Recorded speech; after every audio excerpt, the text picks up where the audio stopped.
right. As we stated in the previous video, the Bible is the Christian's charter. So we want to be very, very clear to separate what man's governments have. They have their own separate charter. So when you enter into that sandbox of that charter, man's charters, you become under the obligation of it because you're acting within it and, shall we say the word, IDing yourself, identifying yourself within it. So anything that it does or anything that it legislates or anything that it actually puts down and says that they are going to enforce as law, you are going to be subject to. Very simple. If I'm under a charter of another nation, well then I'm not subject to the charter of the other nation, unless the two have commingled together to agree to each other's policies.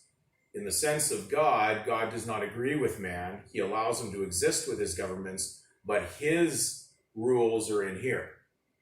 So do not confuse mixing the two together and then claiming to be a secular citizen of one of the charters of man and then call out for help from God when it doesn't go well or you feel you're inconvenienced. The two do not mix. They're oil and water. So do not mix the two. So that's what we're going to talk about, the Canadian charter. And I'm only talking to you from a standpoint of someone being outside of it as a non-Canadian. I'm not a legal participant, and I'm only talking to you from my view looking in that sandbox. So according to the Constitution Act 1982, the Canadian Charter of Rights and Freedoms, Part 1, starts off with, whereas Canada is founded upon principles that recognize the supremacy of God and the rule of law. Very simply, they're saying that their charter would recognize those that are under this charter, but they did not say that they basically are under this charter.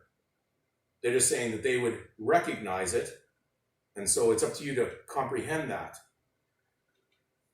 Now, the next line says the Canadian Charter of Rights and Freedoms guarantees the rights and freedoms set out in its subject only. Well, there's the word, remember, only. Now there's a limitation coming. This is not absolute anymore. Only to such reasonable limits prescribed by law as can be demonstrably justified in a free and democratic society. So this has got nothing to do with theocracy, and they just said that they can limit that within what they declare to be reasonable bounds and limits. So there are many things that will occur under the governments and charters of man that would absolutely violate the charter of this book, the Bible.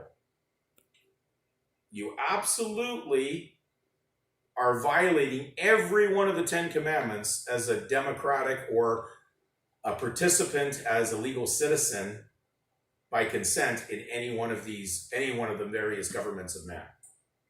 Just remember that. You violate every one of those 10 commandments by stating the fact that you're a Canadian or an American or any of those countries.